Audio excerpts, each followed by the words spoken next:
Okay, somatoform disorders, इनके बारे में तो हम पढ़ चुके थे थोड़ा सा। Characterized by persistent worrying and complaint regarding physical illness without supporting physical finding. कुछ भी प्रॉब्लम नहीं होता इंसान को, बट सोमैटिकली उसको अपने शरीर पे इस प्रकार से महसूस होता है कि मुझे कुछ प्रॉब्लम है, राइट। इंटरवेंशन में क्या कर रहे थे हम अर्चना? पेशेंट को वर्बलाइजेशन, है ना, लाइक डिस्करेज करना, वर्बलाइजेशन अबाउट फिजिकल सिम्टम्स, थोड़ा सा डाइवर्ट करना माइंड की, क्योंकि वो झूठ बोल रहा है। समवेयर उसके बिलीफ्स ऐसे बॉडी के, उसे महसूस होता है कि पेशेंट कि उसे कुछ प्रॉब्लम है, बट उसे कोई प्रॉब्लम नहीं होती है। तो उसकी जो एंजाइटी है वो अब सोमैटोफॉर्म है, अब वो बॉडी के सिम्टम में दिखाई दे रही है। उसकी जो एंजाइटी है, सर पकड़ के बैठा रहेगा, पेट पकड़ के बैठा रहेगा। लेकिन इसमें जितना ज्यादा हम बोलने के लिए बोलेंगे ना, उसे बताओ कहाँ प्रॉब्लम है, वो और ज्यादा उसको इनिशिएट करेगा। तो ये एक क्वेश्चन आप सोच सकते हो कि whenever you will see कि पेशेंट को कुछ प्रॉब्लम है, तो आप हमेशा क्या करते हो? वर्बलाइजेशन, ओपन एंडेड क्वेश्चंस। पर इस सिनेरियो के अंदर हम उसको डिस्करेज करते हैं, वर्बलाइजेशन नहीं करना चाहते हम उसके साथ, क्योंकि वो जितना ज्यादा वर्बलाइजेशन करेगा उतना ज्यादा वो अपने सिम्टम को एलैबोरेट करके फेक सिम्टम्स को बताएगा। A no specific time period to discuss physical complaint, तो एक टाइम पीरियड सेट कर लेंगे कि इस वक्त आप बताएंगे हमें, ताकि वो 24 घंटे मुझे यहाँ दर्द है, मुझे यहाँ दर्द है, मुझे यहाँ दर्द है, ऐसा ना करें। Convey understanding that physical symptom are real to client. Okay, तो थोड़ा समझाना है उसको, समझ आना चाहिए उसको कि क्या रियल है क्या फेक है। Okay, next, encourage diversional activities. For example उसको सर में दर्द हो रहा है तो उसको बोलेंगे चलो गेम्स खेलते हैं, माइंड को डाइवर्ट करना। Next guys, we have personality disorders. Personality सब लोगों को मालूम है, ग्रुप ऑफ कैरेक्टरिस्टिक फीचर्स, जो हम आज तक पढ़ते हैं अपने फोर्थ ईयर में भी, है ना, कि group of characteristic features that is personality. जो भी इंसान के अलग अलग कैरेक्टरिस्टिक फीचर्स होते हैं, चाहे वो किसी भी प्रकार के, उसी से जुड़कर हमारी पर्सनैलिटी बनती है। माल अडेप्टिव बिहेवियर, लेकिन अगर वो बिहेवियर, वो कैरेक्टरिस्टिक फीचर्स अजीब से हैं, पैटर्न या फिर वो traits that impair the functioning and relationship, antisocial, paranoid, OCD dependent, this is basically your personality disorders। तो पहले देख लेते हैं पर्सनैलिटी को किस किसने क्या क्या डिस्क्राइब किया। हिप्पोक्रेट, हमारा फादर ऑफ एपिडेमोलॉजी कौन है? ओके, ध्यान रखना कि कुछ कुछ टर्म्स आते रहते हैं नॉर्सेट में, अगर हैं तो, वैसे वो भी हम कर लेंगे, आप भी डिस्कस, मैं पूछूंगी आप लोगों से, तो हमें लर्निंग भी हो जाएगी इस चीज की। So Hippocrates theory of the four humors basically guys state that the human, ये रिकॉर्डिंग में प्रॉब्लम आती है, आपकी आवाज जाती है रिकॉर्डिंग में भी, तो प्लीज मत डिस्कस करो। Hippocrates theory of four humors basically state that the human body is made up of four substances, 4 substances से जुड़कर बनी। हिप्पोक्रेट ने बोला, पहले ऐसा बोला जाता था। Theory refer to these substances as humors. For ideal health they have to be perfect balance। हमारी एक नॉर्मल हेल्थ के लिए हमारा एक परफेक्ट बैलेंस होना बहुत जरूरी है इन चारों फैक्टर्स के अंदर। अगर इनका बैलेंस लॉस हुआ तो क्या होगा? सिकनेस, हम बीमार हो जाएंगे। तो ये पर्सनैलिटी हिप्पोकैम्पस ने बोली। अब वो कौन से 4 फैक्टर थे? Number 1 we have choleric, melancholic, sanguine and phlegmatic. Okay, तो इसका क्या मतलब था? Yellow bile, black bile, blood और फेल्गम। इसका मतलब क्या था कि अगर किसी की बॉडी के अंदर येलो बाइल यानी कि लीवर में कुछ इश्यूज हैं या ज्यादा प्रोडक्शन होता है तो उस इंसान का नेचर कैसा होगा? कॉलरिक पर्सनैलिटी होगी उसकी, उसका ह्यूमर कैसा होगा? कॉलरिक होगा। ओके, जिस इंसान का अगर फ्लूइड ब्लैक बाइल है, मतलब किडनी में ज्यादा मात्रा में सिक्रीट हो रहा है कंटेंट, तो उसकी पर्सनैलिटी कैसी होगी? मेलनकॉलिक। अगर किसी की पर्सनैलिटी में ब्लड ज्यादा मात्रा में है तो उसकी पर्सनैलिटी कैसी होगी? सैंग्विन। ओके, और जिस इंसान के अंदर फेल्गम यानी कि वाइट यानी कि लंग्स, ओके, लंग्स का जो फ्लूइड होगा वो ज्यादा मात्रा में होगा तो उसकी पर्सनैलिटी कैसी होगी? फेल्मेटिक। Is it clear? चलो अब देखते हैं कि किस किस प्रकार से वो पर्सनैलिटीज बनेंगी। नंबर 1 कॉलरिक। ये पर्सनैलिटीज कुछ ऐसी होती है जो बहुत ही ज्यादा फिजिकली स्ट्रॉन्ग, ओके, फिजिकली कैसी होगी वो? स्ट्रांग होगी, एग्रेसिव, मार पिटाई कुटाई, you know such kind of things. Next, जिनकी पर्सनैलिटीज ब्लैक वाइन ज्यादा है, यानी कि किडनीज का जो फंक्शन है वो थोड़ा सा ज्यादा है. Then the person will be melancholic, यानी कि सैड, डिप्रेस्ड, थोड़ा सा मूड उसका होगा. और जिस इंसान के अंदर ब्लड की मात्रा ज्यादा होगी उसकी पर्सनैलिटी कैसी होगी? सैंग्विन, यानी कि कॉन्फिडेंट, चेयरफुल. बोलते ना इसका हंस हंस के खून बढ़ रहा है. क्यों बोलते हैं ये रंजना? यही गई थ्योरीज है इसकी. ओके, सो अगर किसी में ज्यादा ब्लड है, कॉन्फिडेंट, चेयरफुल, सैंग्विन पर्सनैलिटी से बोला जाता है, इसे इसके साथ रिलेट किया जाता है. नेक्स्ट, फेलगम, यानी कि फ्लेगमेटिक, यानी कि लंग्स में यू नो लंग्स अगर थोड़े से ज्यादा अच्छे काम करे, फ्लूइड ज्यादा है, कुछ इस प्रकार से यू नो वो लोग करते हैं जज, तो the person will be slow and sluggish. Is it clear? ये था हिप्पोक्रेट का. कॉलरिक क्या होगा? Strong, muscular. सैंग्विन्स खुश, जैसे पेंगुइन होता है, पेंगुइन ऐसा ऐसा चलते हैं वो लोग, तो सैंग्विन, पेंगुइन. ओके, और हमारा मेलनकोलिक, ये लोग कैसे होंगे? Depressed mood. और फ्लेगमेटिक कैसे होंगे? Slow and sluggish. अगर अर्चना किसी की पर्सनालिटी में अजीब सा सैंग्विन बिहेवियर दिखा रहा है, बहुत ही ज्यादा मात्रा में खुश है, चेयरफुल है, पर्सनालिटी तो डिसऑर्डर है ही एक प्रकार का, राइट? वो मेनिया तो चलो मूड डिसऑर्डर है, लेकिन पर्सनालिटी में कैसा आएगा? वो अजीब सा बिहेवियर करेगा, राइट? एंटी सोशल भी हो सकता है, कुछ भी टाइप की पर्सनालिटी पेशेंट की हो सकती है. सो नेक्स्ट, जर्मन का एक साइंटिस्ट है, नाम है क्रेचमर्स. ओके, क्रेचमर्स. तो ये थ्योरी ऑफ पर्सनालिटी ये भी देता है. अब ये क्या बोलता है? ये जर्मन साइकेट्रिस्ट बोलता है on the basis of his observation on the patients classified into 4 type. इसने लोगों को देखकर बताया कि इसकी पर्सनालिटी ऐसी है. यस, या तो क्रेचमर्स के यही 4 आते हैं हमारे पास. एंड ये जो 4 कैरेक्टरिस्टिक फीचर्स हैं, एथलेटिक हो गया, एस्थेटिक हो गया, ये कुछ फीचर्स जो कैरेक्टरिस्टिक जो पर्सनैलिटीज के टाइप्स हैं, ये लोगों को देखकर उसने डिसाइड किए. अब अर्चना, चलो अर्चना से पूछते हैं कि अर्चना इसको देख के क्या लग रहा है, ये कैसा इंसान होगा? पतला है बेचारा, और लंबा है, और पर्सनैलिटी पूछ रही हूं मैं, लाइक पर्सनैलिटी. हाँ, टॉल भी पर्सनैलिटी का पार्ट है, लेकिन मुझे ऐसा इसको देख के लग रहा है, लेट मी जज, let see my perception powers. मुझे इसको देख के बेचारा बड़ा ही अजीब सा, थोड़ा सा ना चुप चुप सा रहता है, इंट्रोवर्ट टाइप का थोड़ा सा, और ज्यादा बातचीत भी ये नहीं करता होगा, और बेचारा अंडर कॉन्फिडेंट सा लग रहा है. ये थोड़ा सा मुझे ओवर कॉन्फिडेंट सा लग रहा है, और बहुत चालाक सा भी लग रहा है, स्मार्ट लग रहा है, दिमाग से थोड़ा सा तेज सा होगा. ये तो मुझे थोड़ा सा ऐसे ही लग रहा है, बस जिंदगी जी रहा है अपनी कैसे भी करके. ये वाला थोड़ा सा यू नो, वैसे तो ये दोनों सेम ही है, बट थोड़ा सा यू नो बॉडी अगर सामने से दिख रही तो अलग है, आप पीछे से साइड से देख रहे हो किसी को तो यू नो अलग अलग परसेप्शंस. यहाँ सामने से देखने में तो यार बहुत कॉन्फिडेंट है, बहुत ही ज्यादा, और अपनी बॉडी को लेके बहुत ही यू नो थोड़ा सा कॉन्शियस है, और दिमाग से थोड़ा ठीक ठीक सा, ये ज्यादा तेज नहीं, लेकिन ये वाला थोड़ा दिमाग से थोड़ा सा तेज लग रहा है. ये बेचारा हंसमुख सा है, बस खाता है पीता है, ऐश करता है, इसकी जिंदगी में यही मोटिव रह गया है. और ये वाला भी थोड़ा सा ऐसे ही चिल, बिल्कुल यू नो खाओ पियो ऐश करो मित्रों वाला सिस्टम. नाउ लेट्स सी कि इस जर्मन के साइंटिस्ट ने इनको कैसे डिफाइन किया. इसने बोला पिकनिक बोल सकते हो आप, ओके, या पाइकनिक टाइप, हम इसे पिकनिक ही बोलते हैं. ये बेसिकली ऐसी टाइप की पर्सनालिटी है. अब आपने पता लगाना है इनमें से कौन सी है.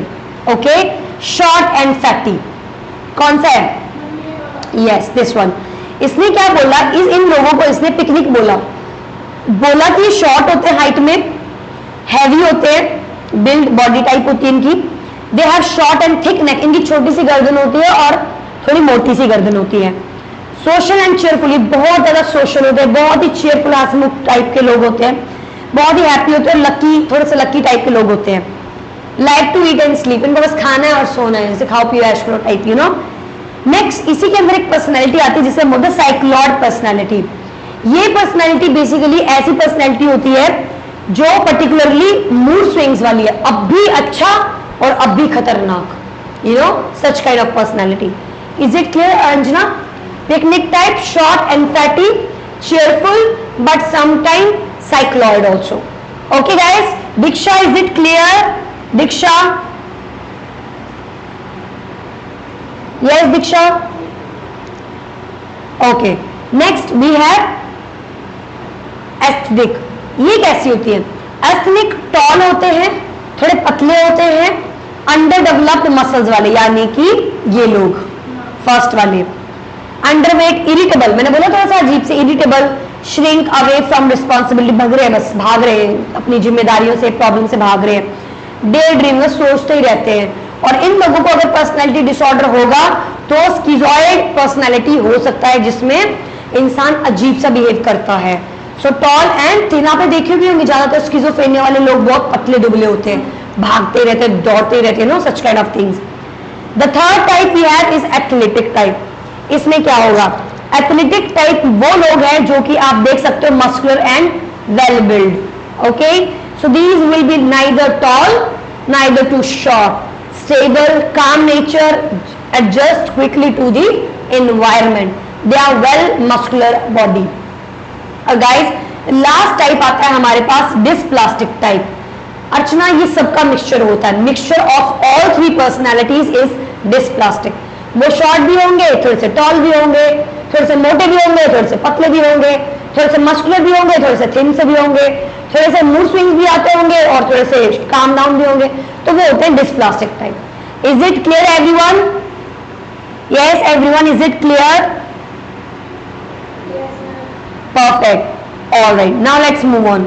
So guys, let me revise it one more time. Roshni, just have a look, please. No, the girl that she came, na, from Nepal, that one. Okay. So हमारे पास हम लोग we are discussing personality disorder. Personality के अंदर हम इंसान की personality के बारे में डिस्क्राइब कर रहे हैं। हिप्पोक्रेट्स ने पर्सनैलिटी को डिस्क्राइब किया 4 पार्ट्स में, कॉलरिक, मेलनकॉलरिक, सैंग्विन एंड फ्लेगमेटिक। इसने बोला कि जिन लोगों में कॉलरिक नेचर होता है उन लोगों में बाइल की मात्रा ज्यादा होती है, लीवर थोड़ा ज्यादा फंक्शनिंग करता है, ऐसा उनका मानना है। Okay, it has no science but ऐसा मानना है, पहले ऐसा बोलते थे। वो इंसान फिजिकली स्ट्रांग होगा। मेलनकोलिक जो होते हैं वो ब्लैक वाइट लोग होते हैं जिनके किडनी के फंक्शंस होते हैं, and these will be like depressed. Sanguine जो लोग ब्लड जिनमें ज्यादा होता है and they are confident and cheerful. And phlegmatic, phlegm, यानी कि जिनकी लंग्स वगैरह का कुछ कुछ काम होता है, एंड स्लो एंड स्लगिश। दूसरा साइंटिस्ट है हमारे पास, जर्मन का नाम है क्रेचमर्ग, टाइप थ्योरी ऑफ पर्सनैलिटी, जिसने 4 टाइप्स में डिवाइड किया। इसने बोला पिकनिक, ये जो मोटे लोग देख रहे हो ये पिकनिक लोग होते हैं, ये सोशल होते हैं, चेयरफुल होते हैं, हैप्पी गो लकी टाइप लोग होते हैं। साइक्लोइड पर्सनैलिटी भी इनमें होती है जो कि मूड स्विंग्स की होती है। नेक्स्ट टाइप हमने देखा एस्थेनिक, जो कि हमारे this one tall and thin, ये बहुत ही अंडरवेट होते हैं, डे ड्रीमिंग करते हैं, स्किज़ॉइड पर्सनैलिटी इनमें देखने को मिलती है। एथलेटिक्स होते हैं जो कि मस्कुलर होते हैं और बहुत ही ज्यादा स्ट्रांग होते हैं, टॉल होते हैं, शॉर्ट होते हैं, मीडियम होते हैं, स्टेबल एंड काम नेचर होता है, and they are well muscular body people. Last हमारे पास आता है 4th type, that is dysplastic type. इसका मतलब होता है कि सारी कैरेक्टरिस्टिक्स जो है मिलकर, सारी पर्सनैलिटीज क्या है इसमें, सेम है, सेम सारी मिलेंगी आपको। तो guys, this is all about your personality from Kretschmer's. Okay, next we have Carl Jung. Carl Jung भी एक साइंटिस्ट था जिसने पर्सनैलिटी को डिस्क्राइब किया 2 पार्ट्स में। The number 1 is introvert and the number 2 is extrovert. तो हम लोग क्या पढ़ रहे हैं, पर्सनैलिटी डिसऑर्डर्स। इससे पहले हमें क्या पता होना चाहिए, पर्सनैलिटी की टाइप्स क्या क्या होती हैं। 2 साइंटिस्ट के बारे में हम पढ़ चुके हैं, तीसरा साइंटिस्ट बोलता है कार्ल जंग कि इंट्रोवर्ट और एक्सट्रोवर्ट, भाई 2 प्रकार के लोग होते हैं, इंट्रोवर्ट और एक्सट्रोवर्ट। अगर हम अपनी बात करें तो हम एक्सट्रोवर्ट, जब लोग हमसे बात नहीं करते हैं then I am like introvert, कि भाई इतना एटीट्यूड, और जब हम बात करना स्टार्ट करते हैं तो पीपल लाइक अरे एक्सट्रोवर्ट, राइट। तो ये दोनों भी हो सकते हैं कि एक इंसान में दोनों चीजें भी हो सकती हैं। कुछ लोग सच में बहुत इंट्रोवर्ट होते हैं, कुछ लोग बहुत ज्यादा एक्सट्रोवर्ट होते हैं, और कुछ लोगों में दोनों पाए जाते हैं। तो you know such kind of things. Now the 4th type, the 4th scientist we have name is Sheldon. Sheldon ने पर्सनैलिटी को क्या बोला, शेल्डन ने सेम क्रैचमर्क्स की तरह डिस्क्राइब किया, बिल्कुल सेम। इसने बोला कि पर्सनैलिटी की जो टाइप्स हैं वो 3 प्रकार के हैं। ये है आपका मिजोरम वाला। तो इसने बोला सोमैटिक डिस्क्रिप्शन और पर्सनैलिटी कैरेक्टरिस्टिक्स। ओके, सो जैसे कि ऊपर वाले ने बोला था कि visceral, large internal organ, lungs, ये सब जिन जिन का होता है, यू नो, वो हाईली डेवलप्ड होते हैं और अंडर डेवलप्ड भी होते हैं। और somatic structure, sensory, motor nerve जिनके ज्यादा होते हैं, you know, they will be like weak. तो ये है क्या, let me tell you, endomorphic. Endomorphic वो लोग होते हैं जो बहुत ही इजी गोइंग होते हैं। For example like me, I am like very easy going people. मैं बहुत ही ज्यादा मुझे कोई सोशल होते हैं, अफेशनेट भी, easy going, but they are different kind of people. But endomorphic are like easy going. उनको किसी से कोई प्रॉब्लम नहीं है, वो बहुत सोशल हैं, जो कर रहे करने दो, अपनी लाइफ में मस्त रहो, कोई लेना देना नहीं किसी के साथ, अपने में रहो। तो एंडोमॉर्फिक पीपल, तो उनके जो ऑर्गन्स है वो हाईली डेवलप्ड कौन से होते हैं, शरीर के अंग, हार्ट हो गया, लंग्स, ये सब। लेकिन सेंसरी वगैरह बहुत वीक होता है, क्योंकि कोई मतलब ही नहीं है, ज्यादा कोई लेना देना नहीं किसी से, इट्स लाइक एब्सोल्युटली ओके। तो their nervous system and everything is like chill. For example जब मैं एम्स में जब जॉब कर रहे थे, अभी फिलहाल जब मैं पीछे जा रही थी ड्यूटीज में, तो माई एएनएस इज लाइक ना, वैशाली आप ड्यूटी मत आया करो। जब जब आप ड्यूटी आते हो मैं बहुत परेशान हो जाती हूँ, कभी ईएल भरना, कभी सीएल, कभी ये कभी वो, क्योंकि गवर्नमेंट में इतने ज्यादा रूल्स रेगुलेशंस होते हैं। But I am not that kind of person जो हर एक रूल फॉलो करे, हर एक चीज फॉलो करें। तो इनका जो सोमैटिक स्ट्रक्चर है, जो सेंसरी मोटर है, वो वीक रहता है। समझ में आया डिफरेंस? नेक्स्ट हमारे पास आते हैं मीजोमॉर्फिक। इनका बैलेंस रहता है, हर चीज बैलेंस में चलती है। ये असर्टिव भी होते हैं, एडवेंचरस भी होते हैं, करेजियस भी होते हैं, करेज भी बहुत होता है, craving for muscular activities, energetic. तो ये भी आप कंसिडर कर सकते हो मीजोमॉर्फिक पर्सनैलिटीज, जिनमें हर प्रकार का कैरेक्टरिस्टिक है। नेक्स्ट लास्ट ये है एक्टोमॉर्फिक। ये वो लोग हैं जो कि शाय हैं, सेंसिटिव हैं, पेसिमिस्टिक हैं, अंदर ही रहना, अपने आप को अंदर रिजर्व करके रखना, अनसोशल, फियरफुल, इंट्रोवर्ट, आर्टिस्ट। ये कुछ प्रकार की जो पर्सनैलिटीज होती है ये एक्टोमॉर्फिक होती हैं। And guys ectomorphic is bit dangerous, okay. So इनका अनडेवलप्ड, अंडर मतलब थोड़ा सा ये भी इशू है, लार्ज ऑर्गन्स भी इतने कुछ खास नहीं काम करते, और ये भी इनका वीक रहता है। तो जो एक्टोमॉर्फिक होते हैं, these personalities are very prone for depression and all, okay, so be aware of it. So guys, this was all about personalities, okay. Now let's discuss about abnormal personalities or disorder in personalities. Number 1, paranoid. So guys, paranoid की बात करते हैं। Characterized by distrust and suspiciousness toward others based on unfounded belief that others want to harm, exploit or deceive the person. Is it clear? तो paranoid लोग साफ साफ शक्की लोग, वो भी छोटा मोटा शक नहीं, जो पूरी लोगों को पैसे देके अपने पति को वो करवाते हैं, देखो ध्यान दो उनके ऊपर, वो कहाँ जा रहे हैं, किधर जा रहे हैं, वो क्या कर रहे हैं, वो सुबह से लेकर शाम तक कॉल लिस्ट निकालना, डिटेल्स निकलवाना। तो पैरानॉइड, और उनको लगता है उनकी सास उन्हें मारना चाहती है, या फिर उन्हें लगता है कि ये जो मेरी देवरानी जेठानी, ये भी जो भी लोग हैं मेरे इर्द गिर्द के, मेरे जो आस पड़ोस के लोग हैं, वो अजीब सी हरकतें कर रहे हैं, वो मुझे मारना चाहते हैं, उन्होंने जो मिठाई भेजी है उसमें जहर मिला हुआ है, वो मेरा हार्म करना चाहते हैं। खुद ही घर में आग लगाकर बोलना कि मेरे घर में उन्होंने आग लगा दी थी शाम को। इस प्रकार की एक्टिविटीज पैरानॉइड में, और ये तो हमारे हिमाचल में तो बहुत ही कॉमन है, लाइक वेरी कॉमन पर्सनैलिटीज।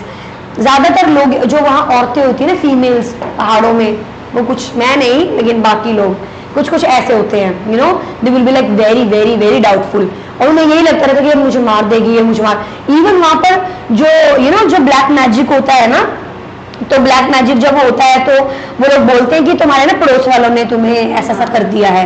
तो सच काइंड ऑफ थिंग्स, बिकॉज उनके माइंड ही ऐसा, माइंड सेट ही उस इंसान का ऐसा होता है कि मुझे वो मारना चाहता है।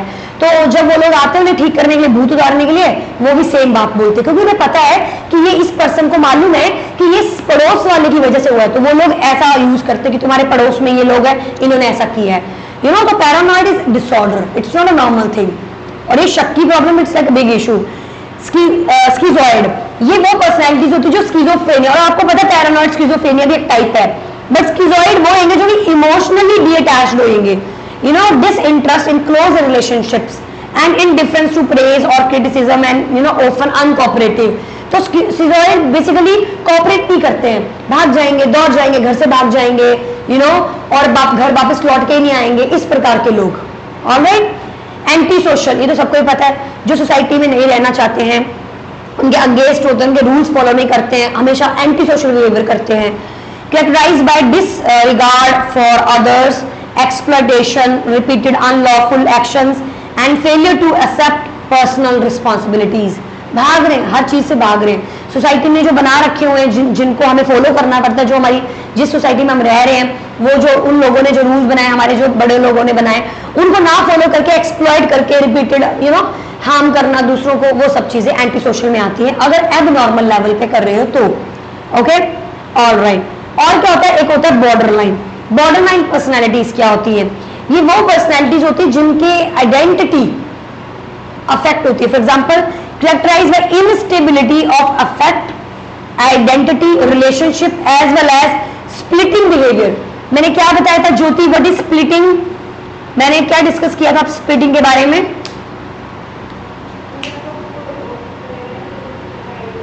या आज अच्छी कल बुरी.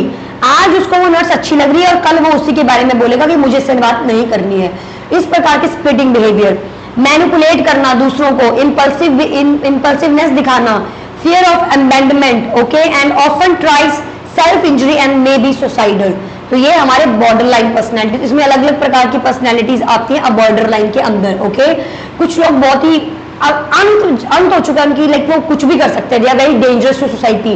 बॉर्डर लाइन पर्सनैलिटी वाले बहुत ही ज्यादा डेंजरस होते हैं. अवॉइडेड पर्सनैलिटीज कैसी होंगी? जो कि social inhibition, avoidance of all situations that require interpersonal contact despite wanting closer relationship due to extreme fear of rejection, often very anxious in social situations. तो वो avoidant है, हर चीज से भाग रहे हैं. dependent, extreme dependency in a close relationship. कोई कहीं काम करने जा रहा है, फोन पे ही बात चल रही है, वो अकेले नहीं जाने देते हैं, राइट? हर चीज 24 घंटे साथ चाहिए. तो कुछ इस प्रकार की personalities, this is also not good. Okay, that is also red flag. अब जनरल इंटरवेंशंस क्या देंगे, ध्यान से सुनना, बिकॉज जो हम एमसीक्यूज करने वाले हैं वो इसी के बेसिस के ऊपर हैं. Alright. Maintain safety against self destructive behaviour, because वो खुद को भी हार्म कर सकते हैं, वो दूसरों को हार्म भी कर सकते हैं. तो यहाँ पे सेफ्टी जो है वो बहुत इंपॉर्टेंट पॉइंट बन जाता है, और सेल्फ डिस्ट्रक्टिव बिहेवियर दिखा सकता है वो इंसान. A firm yet supportive approach, consistent care आपको पेशेंट को क्या करना पड़ेगा, देना पड़ेगा. Offer the client realistic choices to enhance the client sense of control. जो इंसान अक्लमंद होता है वो उसको पता है मुझे किधर क्या बोलना है और कितना बोलना है, लेकिन जिसे मालूम नहीं होता उसे थोड़ा सेंस ऑफ कंट्रोल नहीं होता उतना, right? So encourage client to discuss feeling rather than act on them. करने से ज्यादा बेटर वो अपनी फीलिंग को एक्सप्रेस करे. Discuss expectations, consequences that follow certain behaviours. Okay, assess client to deal directly with the mood changes, anger and etc. set and maintain limits. guys, ये limit word बहुत बार आया है, तो इसका क्वेश्चन आपको देखने को मिल सकता है एग्जाम में. तो लिमिट सेट हम लोग करते हैं. Okay, to decrease the manipulative behaviour. Provide praise for positive behaviours. client who have schizoid personality disorder tend to isolate themselves and nurse should respect this need. तो नर्स को उनके in decision की क्या करनी है, रिस्पेक्ट करनी है. So guys, you have first question in front of you, you need to answer me. I will ask the question और आपको आंसर देना है. A client has been diagnosed with avoidant personality disorder. कैसा है? यानी कि social inhibition, avoidant all situations, require interpersonal contact despite wanting close relationship due to extreme fear of rejection. all right. her reports loneliness but मतलब वो report कर रहा है, sorry, but has fear about making friends, क्योंकि वो क्या रहता है, अकेला रहता है, डर लगता है उसको रिजेक्शन का. he also report anxiety about being rejected by others. जो अभी मैंने बात बोली वो सेम बात बोल रहा है ये. so in designing a long term treatment plan, what order you first To last, should the nurse include the following? Option number A, teach the client anxiety management and social skills. क्या उसको आप skills को सिखाओगे? बिल्कुल सिखाएंगे. Ask the client to join one his chosen activity with the nurse and two other clients. तो उसको choose करने दो एक्टिविटीज को. Talk with the client about his self-esteem and his fear. उससे बातचीत करो. Help the client make a list small group activities at the center he would find interesting. सबसे पहले लिस्ट बना लो. गाइस क्या करोगे? क्या ऑर्डर रहेगा? पहले लिस्ट बनाओगे, बातचीत करोगे, चूज करोगे या स्किल डेवलप करोगे? पहले बात करनी है. 3. नेक्स्ट, उसके बाद लिस्ट बनाएंगे. Next,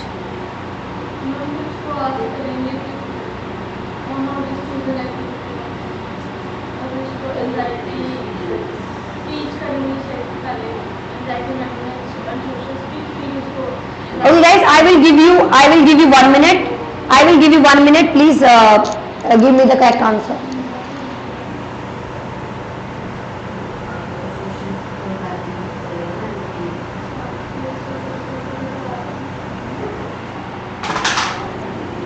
So guys, here is the question. Please give me the answer.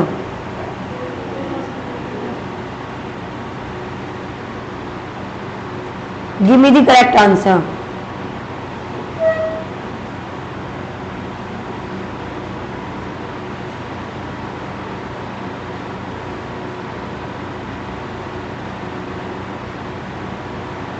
Yes, everyone. Let me have a look in the chat box. 3421. 3421. Okay, Harsimran. Yes. Who else? Shivali 3421. तो ज्यादातर 3421 ही है सबका. Okay. Yes. Yes, Diksha. Diksha, any idea? Yes. Roshni 3421. Roshni 3421. All right. Shivali 3421. Okay guys, so your answer is 3421. 3, 4, 2 and 1. Okay, so let me have a look in the answer. वैसे answer आप लोगों का सही है. Yes. The answer is correct, but ask the client to join one of his chosen activity with the nurse and two other clients. This will not the third point. It will be last. Because पहले आप उसको सिखाओ ना manage कैसे करना है anxiety को, उसके बाद ही तो आप उनको ग्रुप में ऐड होने के लिए बोलोगे ना. आप पहले नहीं बोल सकते उसको. Okay guys, the answer will B 3, 4, 1 and 2. पहले टीच करो, फिर उसको ज्वाइन करने के लिए बोलो. Okay, but 50% answer is correct. 3, 4 is correct. All right. Next question. Question number 2. Next, fast.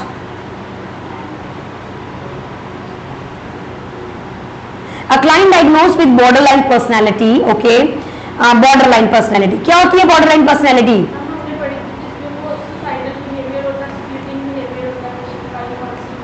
Exactly. हमारा borderline क्या होता है? Impulsive, manipulations, splitting, manipulation, impulsive, ये सारा बिहेवियर. तो ध्यान रखना क्वेश्चन के अंदर. Okay, so a client diagnosed with borderline personality disorder her self inflicted cuts on the arms. वो जो कट मार रखे उसने. The nurse is assessing the client for the risk of suicide. तो नर्स को क्या लग रहा है कि भाई ये सुसाइड कर सकता है. What should the nurse do first? सबसे पहले क्या करना है अगर कोई सुसाइड का प्लान कर रहा है? About medication, should he taken recently? No. If she is taking antidepressants, no. If she has a suicide plan, very good. तो हम क्या पूछते हैं पेशेंट से कि आपका सुसाइड का प्लान तो नहीं है? Why she cut herself? नहीं, ये क्वेश्चन why कभी भी नहीं पूछते हैं. मैंने आपको नॉन थेरेपेटिक कम्युनिकेशन में पढ़ाया था कि नॉन थेरेपेटिक कम्युनिकेशन में why आता है. आप कभी भी पेशेंट को why नहीं पूछते हो. Next question number 3. Question number, this is 1, this is 2, this is 3, this is 4.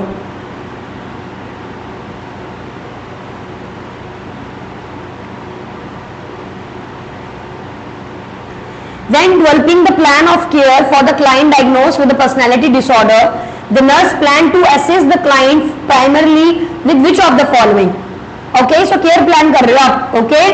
When developing the plan of care for client diagnosed with personality disorder, the nurse plan out to assist the client primarily which of the following? Specific dysfunction behavior, pharmacologic compliance, examination of the developmental conflicts, manipulation of the environment. Guys बताओ जल्दी, ये क्या है? हमारा behaviour का problem है. It is a dysfunctional behaviour. तो जो भी आप असिस्ट करेंगे क्लाइंट को, तो वो बिहेवियर के साथ असिस्ट होगा, क्योंकि personality is basically the dysfunction of the behaviour. Question number 4, a client diagnosed with paranoid personality. Paranoid, what is paranoid? Very good, suspiciousness. So a client is diagnosed with paranoid personality disorder, is hospitalized for physically threatening his wife because of suspect that he has an affair with co-worker. Which of the following approaches should the nurse employ with this client? कौन सी approach उसे use करनी चाहिए? You know, authoritarian या फिर parental या फिर matter of act या फिर कंट्रोलिंग? It's important question. क्या मतलब होता है इसका?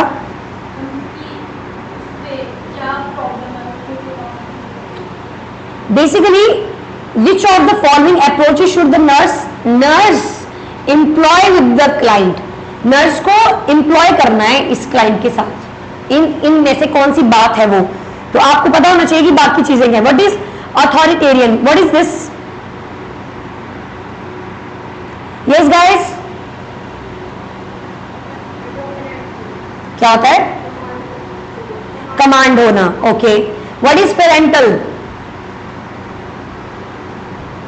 Then I will give you the rational. What is parental and what is controlling? हाँ, तो वो किस प्रकार से बोलना चाह रहे हैं ये?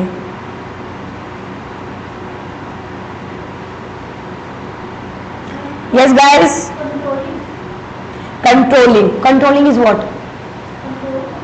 हाँ, कंट्रोल तो कंट्रोलिंग है. इसके अलावा और क्या? What is matter of fact?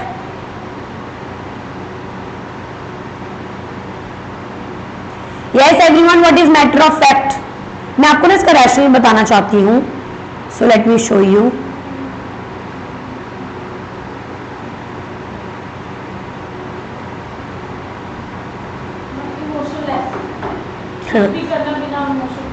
या वो किस हिसाब से बोल रही है बात? सेंस क्या बन रहा है इस बात का?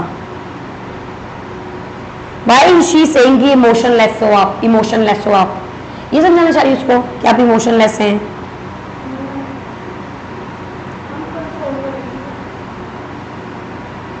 Okay, so I got the questions.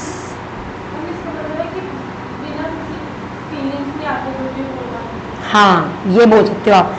The patient is experiencing, नहीं कि वो कुछ भी फैक्ट नहीं है उसकी बात में, वो अपनी फीलिंग्स को नजरअंदाज करके कुछ मुद्दा रख रहा है अपना आगे. Okay, just give me second please.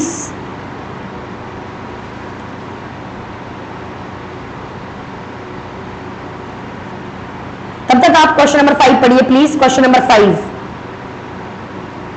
Question number 5.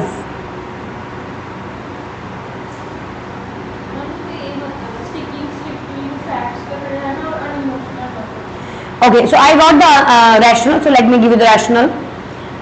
Okay, for this client, the nurse need to be use calm and matter of fact approach to create a non-threatening and secure environment, because the client is experiencing problems with suspiciousness and trust.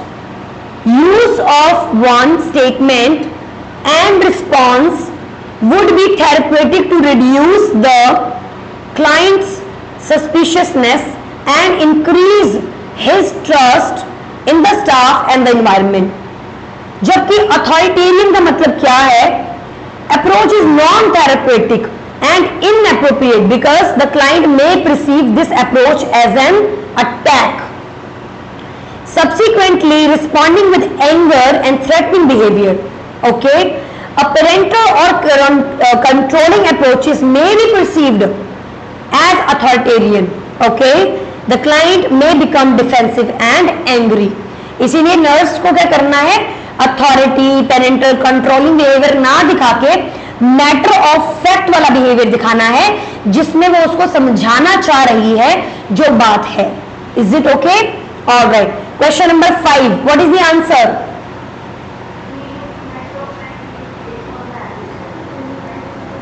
Okay,